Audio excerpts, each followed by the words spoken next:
So when we try to learn interference, we actually study superposition of wave. The mainstream part is nothing but superposition of wave. And what do we learn in superposition of wave is like अभी जब कभी भी एक single wave travel करता है तो वो wave को हम लोग define कैसे करते हैं? Like how do we define that wave? We show the amplitude of vibration. अब जैसे कि हम सबने बात किया था लाइट एक ट्रांसवर्स वेव है, तो ट्रांसवर्स वेव कैसे वाइब्रेट करता है? ट्रांसवर्स वेव ऐसे टू एंड फ्रो वाइब्रेट करता है क्या नहीं? अप एंड डाउन वाइब्रेट करता है, जिस डायरेक्शन में वो प्रोपोगेट करता है उसको परपेंडिकुलर वाइब्रेट करता है। तो यहाँ पे आप देखोगे ये पार्टिकल कैसे वाइब्रेट कर रहा है। तो जो मैक्सिमम डिस्प्लेसमेंट था ये पार्टिकल का from its mean position, that maximum displacement is actually known as amplitude. समझ में आया? उसी चीज को हम लोग क्या कहते हैं भाई यहाँ पे? एम्पलीट्यूड। तो ये जो वेव है इसका एम्पलीट्यूड कुछ तो A1 है। अब there can be one more wave, है क्या नहीं? There can be one more wave and if you see that one more wave, वो वन मोर वेव का एम्पलीट्यूड कुछ तो A2 है। Now A1 A2 can be same, they can choose to differ, okay, but यहाँ पे एक situation हमने create किया एंड आप देखेंगे ये जो पर्टिकुलर फेज है, ये जो एक पर्टिकुलर पोजीशन है, इस पोजीशन की वजह से जब ये इंटरफियर होंगे, when they arrive at a point simultaneously, you would see ये इस तरीके से इंटरफियर होंगे। अब एम्पलीट्यूड ठहरा vector quantity, vector quantity same direction में रहेगा तो ऐड होता है, तो ये A1 और ये A2 ऐड होके एक रिजल्टेंट वेव बनेगा जो कि दिखने में कुछ ऐसा बड़ा दिखेगा। समझे? तो ये सुपरपोजिशन का नतीजा हुआ। अब यहाँ पे कुछ ऐड होके कुछ कंस्ट्रक्ट हुआ, तो इस टाइप का इंटरफेरेंस को हम लोग कंस्ट्रक्टिव इंटरफेरेंस करके कहते हैं। This type of interference is actually known as constructive interference. Okay, now this was one possibility. The one more possibility is like यहाँ पे crest over crest, trough over trough हुआ तो कंस्ट्रक्शन दिखा। What if crest over trough होगा? What is trough over crest होगा? तो उस time पे क्या होएगा? When this wave arrive at a point simultaneously, you would see कुछ ऐसा गया तो कुछ ऐसा जाएगा। समझ रहे? ये ऐसे तो ये ऐसे। अब दो वेक्टर्स अपोजिट डायरेक्शन में है तो एक दूसरे को खत्म कर लेंगे। अब जब दो वेव्स एक दूसरे को खत्म करेंगे तो it would be nothing but it would be resultant A1 minus A2। And अगर ये दोनों का एम्पलीट्यूड सेम होता तो भाई साहब आंसर 0 निकलता यहाँ पे, क्योंकि वो एग्जैक्टली कैंसिल कर लेते थे। बट अगर एक बड़ा एक छोटा है तो जो डोमिनेंट रहेगा उसकी तरफ वेव बनेगा। So that's what is seen over here. So this is the two possibilities. So how do we define principle of superposition? We say whenever two or more waves overlap, then the resultant displacement at any point, at any instant, is nothing but equal to the vector sum of the individual displacements happening around. समझ रहे? मतलब यहाँ पे आप देखोगे अलग अलग combinations पे, जरूर थोड़ी हमेशा क्रेस्ट और ट्रफ हो, ठीक है नहीं? अलग अलग फेज में भी मिल सकते हैं वो, अलग अलग पाथ में भी मिल सकते हैं वो, देखो ना। तो अलग अलग टाइम डिफरेंस पे, अलग अलग फेज डिफरेंस पे, अलग अलग पाथ डिफरेंस पे किस तरीके से वो बनता है। हाँ, इसमें से हमने बोला कि भाई जब सेम फेज रहेगा तब कंस्ट्रक्टिव इंटरफेरेंस होएगा, और जब अपोजिट फेज रहेगा तब डिस्ट्रक्शन देखने को मिलेगा। ठीक है, तो this is what we actually understood. अब ये सब सीख गए हुआ, ठीक है। फॉर्मूला, फॉर्मूला क्या होएगा भाई साहब इस चीज का? How is the formula going to work out? तो अभी यहाँ पे फेज डिफरेंस 0 था, तो ये फॉर्मूला, जनरल फॉर्मूला ये है यहाँ पे, AR is equal to under root of A1 square plus A2। कोई भी वेक्टर एडिशन, किसी भी चीज का वेक्टर एडिशन करोगे तो parallelogram law of vector addition में सीखा था अपन ने कि किसी भी चीज का resultant amplitude it is nothing but under root of A1 square plus A2 square plus 2A1 A2 cos theta. That is what is seen here. If I put theta 0 then directly मेरा answer क्या निकल के आता है यहाँ पे? A1 plus A2 निकल के आता है, क्योंकि वो अंडर रूट और वो स्क्वायर कैंसिल हो जाता है ना भाई साहब। सिमिलरली जब मैं 180 पुट करता हूँ तो फिर वो -1 होता है ना, cos 180 is -1, so it turns out to be A1 minus A2। तो ऐसे जनरली करना है अगर तुमको, you want to do it in general, ठीक है, तो आपको AR का जो बेसिक फॉर्मूला है वही याद रखना पड़ेगा। ये थी बात एम्पलीट्यूड की। अगर मैं बात करूं इंटेंसिटी की, इंटेंसिटी और एम्पलीट्यूड का एक बहुत जबरदस्त रिलेशन है। इंटेंसिटी मतलब स्ट्रेंथ होता है ब्राइटनेस का, and it is always directly proportional to the square of amplitude. मतलब जो जो एम्पलीट्यूड का फॉर्मूला था वो यहाँ पे इंटेंसिटी का फॉर्मूला हो जाएगा। समझ रहे हो? मतलब अभी जैसे कि ये मेरा ए आर का फॉर्मूला है, तो आई आर का formula would be square of A R, मतलब ये रूट हट जाएगा। समझा? लेकिन कैसा भी इंटेंसिटी है ना, तो it should be in terms of intensity, यहाँ पे एम्पलीट्यूड के टर्म्स में। तो आई कैन से जो A1 स्क्वायर है it is nothing but proportional to I1, जो A2 square it is proportional to I2। तो A1 के जगह पे, समझ रहे हो, इस तरीके से A1 की जगह पे अंडर रूट ऑफ I1 आएगा, A2 की जगह पे अंडर रूट ऑफ I2 आएगा, A1 स्क्वायर की जगह पे I1 आएगा, A2 स्क्वायर की जगह पे I2 आएगा। सो likewise we can create a formula, and this formula is something which rules out a lot. This formula is something which is like very important, and we do have a compulsory question which has always been asked from this category in recent years. So we're going to take care of it very nicely, and we're going to write it down properly. So let me just script it for you. इसको कैसे लिखना है लिख के दे देता हूँ, ठीक है? साथ में लिख सकते हैं अभी तुम, क्योंकि समझ तो लिया हम लोगों ने अभी। Now let us write down together. सबसे पहले लिखेंगे एम्पलीट्यूड के बारे में, ठीक है? सो एम्पलीट्यूड का रिजल्टेंट एम्पलीट्यूड का जो फॉर्मूला है भाई साहब, दैट इज जो ए आर का फॉर्मूला है, it is under root of A1 square plus A2 square plus 2A1 A2 cos theta. Okay, AR is equals to under root of A1 square plus A2 square plus 2A1 A2 cos theta.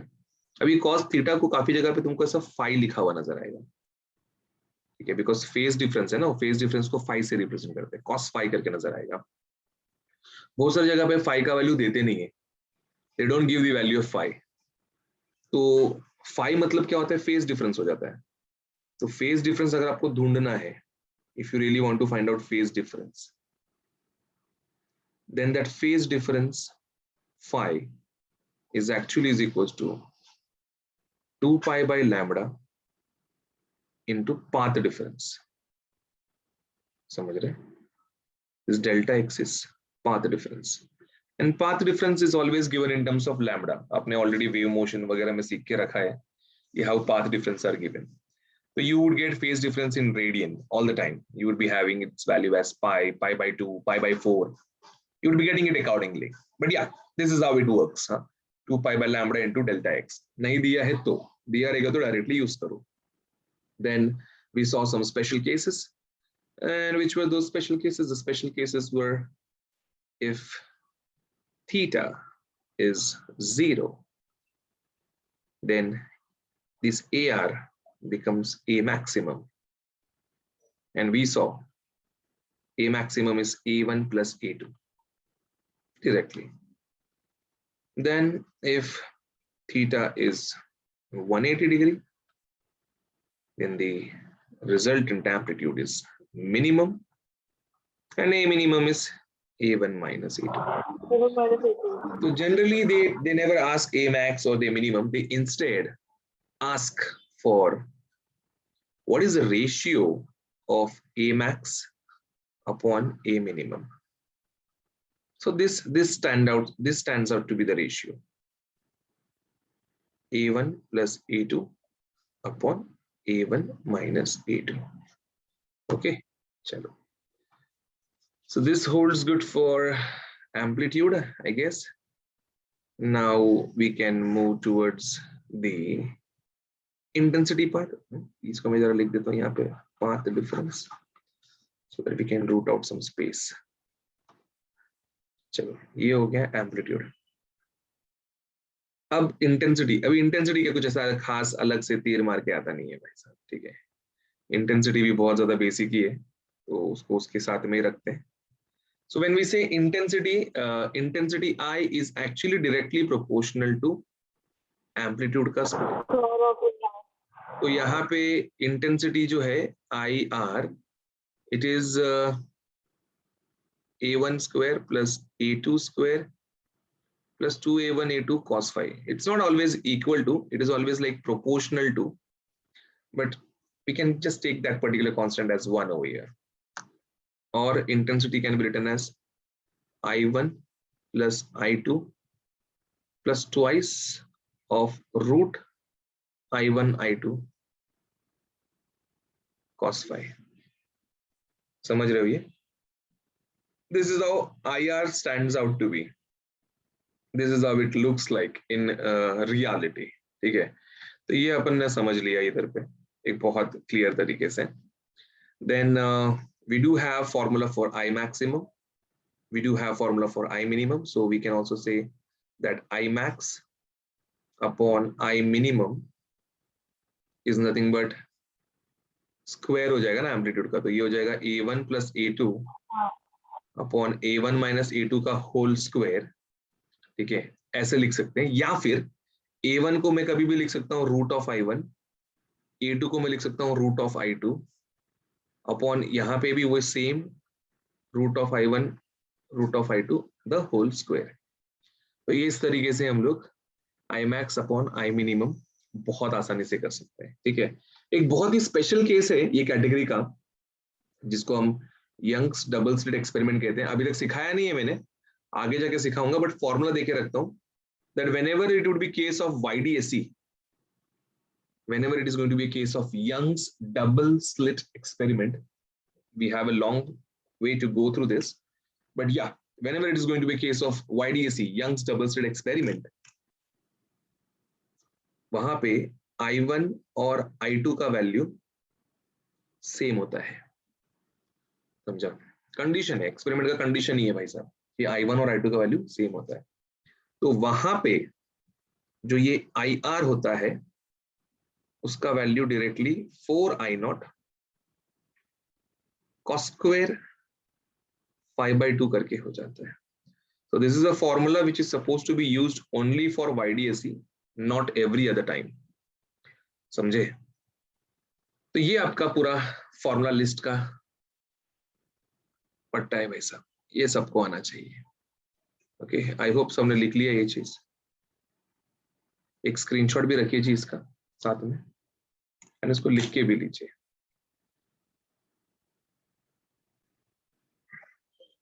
एक बहुत ही important mathematical technique है जो generally हम लोग use करते हैं यहाँ पे इस पर्टिकुलर चीज को अचीव करने के लिए. We generally use a mathematical technique which is known as componendo dividendo, which actually reduces the time required to solve this question. And many of the people who belong to state board already know this part. What is componendo and dividendo? Yes, sir. Okay, like those who are from CBSE and ICSE may not be knowing this. So let's have a quick part कि ये क्या होता है componendo dividendo. So when I say componendo dividendo, it is actually जब भी हम लोग बोलते हैं by componendo dividendo, इसका सिंपल भाषा में मतलब होता है अगर एक रेशियो है न्यूमरेटर अपॉन डिनोमिनेटर वाला, then that ratio numerator upon denominator would be treated as numerator plus denominator upon numerator minus denominator on both sides, on LHS as well as on RHS. For example, मुझे उन्होंने दिया हुआ है A1 upon A2 is 4 upon 1. ये given है, ठीक है. And मुझे बोला है find out I max by I minimum. ठीक है, ऐसे अगर उन्होंने कहा मुझसे, काफी बार कहते हैं वो लोग, बट अगर उन्होंने ऐसे इस तरीके से कह दिया तो we all know how do we start. Okay, अभी ये A1 स्क्वायर, अभी ये जो स्टेप है, the very first thing I would be doing is squaring. ठीक है, squaring on both sides, so it would be A1 upon A2 का square, that would be 16/1. अभी ये A1 upon A2, A1 square A2 square, अभी हमको पता है, ठीक है, intensity is directly proportional to A square. मतलब क्या, I1 upon I2 would be A1 square upon A2 square. समझ रहे हो? तो ये भी तुम तुम्हारे फॉर्मूला लिस्ट में ऐड करके रख सकते हो। And also you can add I1 upon I2 is equals to W1 upon W2, that is the width. ठीक है, तो ये एक फॉर्मूला और ये एक फॉर्मूला, ये दोनों फॉर्मूला तुम ऐड करके रख सकते हो तुम्हारे फॉर्मूला लिस्ट में। विड्थ मतलब जितना बड़ा खड्डा रहेगा उतना ज्यादा इंटेंसिटी का लाइट अंदर आएगा। It's same how our eyes work, ठीक है नहीं? आईज कॉन्ट्रैक्शन होता है, उसमें बड़ा छोटा होता है पीपल। तो यहाँ पे ये A1 स्क्वायर हो जाएगा I1, A2 स्क्वायर हो जाएगा I2, और यहाँ पे ये 16/1 हो गया। ठीक है, अभी मुझे I max upon I minimum चाहिए, तो I need to take square root of it. So if I take square root of it, then it would be like root I1 upon root I2 is equals to 4/1. If I do component dividendo, it would become root I1 plus root I2 upon root I1 minus root I2. ये था ना, numerator plus denominator upon numerator minus denominator. This would be equals to 4 plus 1 upon 4 minus 1. That is 5/3. Now I am supposed to do squaring on both sides. So if I do squaring on both sides, this would look like this. ये वाला bracket को ही हम लोग I max upon I minimum कहते हैं. So it would be 15/9. ठीक है, बहुत सारे टेक्निक है, बहुत सारे टेक्निक है। तुम डायरेक्टली यहाँ से यहाँ पे भी जंप कर सकते हो, A1 is root I1, A2 is root I2, या तुम ऐसे जाके कर सकते हो। तुम इन टर्म्स ऑफ एम्पलीट्यूड भी सॉल्व कर सकते हो। It always works out the same way. Last में आंसर सेम आने से मतलब है, कैसे भी करो। क्लियर? तो this is how it works out. Done? Screenshot ले लो गाइस इसका एक चीज का।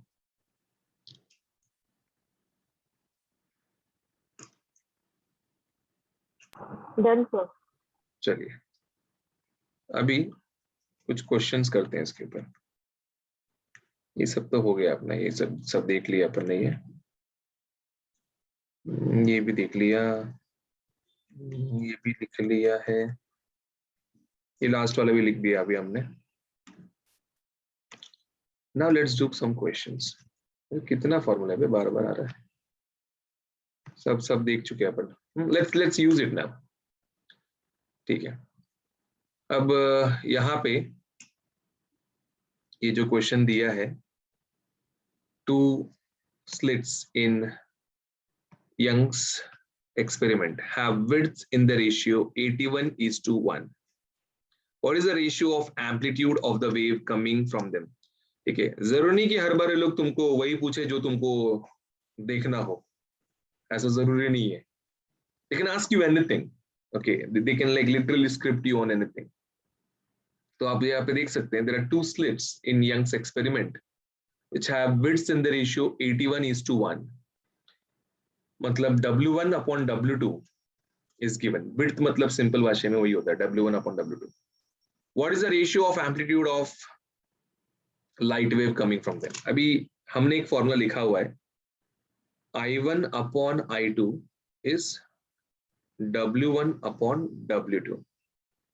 हमने एक और फॉर्मूला लिख के रखा है, I1 upon I2 is actually A1 square upon A2 square.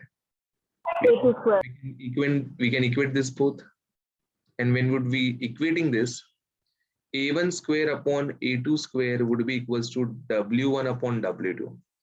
Question में एम्पलीट्यूड का स्क्वायर पूछा है रेशियो में, कि सिर्फ एम्पलीट्यूड पूछा है? क्या पूछा है? सिर्फ एम्पलीट्यूड पूछा है। तो यहाँ पे मुझे स्क्वायर रूट लेना पड़ेगा। तो if I take square root on both sides, this would look A1 upon A2 equals to under root of W1 upon W2. तो ये under root of W1 upon W2 is 81/1. That would come up to be 9/1.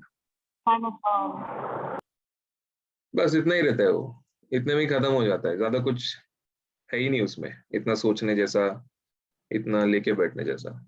It's quite casual enough and it's like very easy enough to understand the same thing. Okay guys, समझ चुके हम ये? चलिए, तो ये वाला एक सम भी निपट गया अपना, इसका भी स्क्रीनशॉट लेके रखें एक।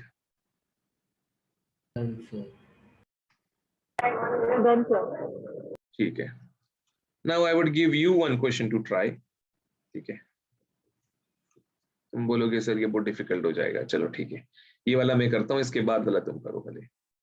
अभी ये जो क्वेश्चन है, इसमें बोला है find the ratio of intensities at 2 points x and y on the screen in Young's double slit experiment where the waves from S1 and S2 have same path difference. अभी भले तुमको मैंने नहीं सिखाया ये वाला पार्ट YDSC का, but with the help of formula list you would be able to crack it very easily. Path difference देके रखा है, 2 पॉइंट का पाथ डिफरेंस देके रखा है। Path difference of x is given as 0, path difference of y is given as lambda by 4. Okay, ये यही पे लिख देता हूँ ना मैं इसमें कि this is path difference of x, this is path difference of y. Okay, and I'm supposed to find out what is the ratio of intensity, this ix upon iy क्या है। अब इंटेंसिटी का फॉर्मूला तो अभी लिखा था हमने, formula list में तुम्हारी बुक में लिख के रखा है। क्या फॉर्मूला है intensity for Young's double slit experiment का? क्या फॉर्मूला है? इट इज, ए देख के बोलो क्या है, अभी तक वाइट नहीं हुआ क्या? It is 4 I naught cos square 5 by 2. cos square 5 by 2. Okay, तो ये ix के टाइम पे it would be 4 I naught cos square 5x by 2 होएगा, और यहाँ पे this would be 4 I naught cos square 5y by 2 हो जाएगा। अब इसमें ये 4 I naught कैंसिल हो जाएगा, and what would be left is cos square 5x by 2, and here it would be cos square 5y by 2। लेकिन 5x और 5y कैसे ढूंढे रहे? 5x 5y तो दिया ही नहीं है, क्या करेगा तो मिलेगा वो? फेज डिफरेंस का फॉर्मूला यूज करके ना, we know that phase difference is 2 pi by lambda into path difference.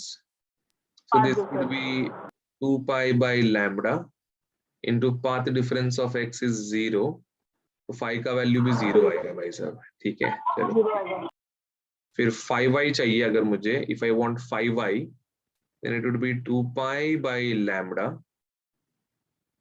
into delta x of y. This would be 2 pi by lambda into delta x of y, मतलब lambda by 4।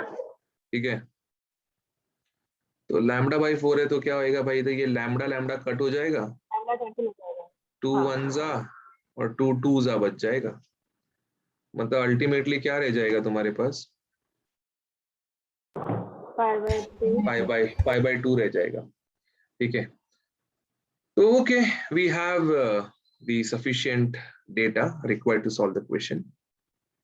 This would go to be cos square 5x by 2, so that's 0 by 2, which is 0, upon this would be cos square 5y by 2, that is pi by 2 by 2, it would be pi by 4.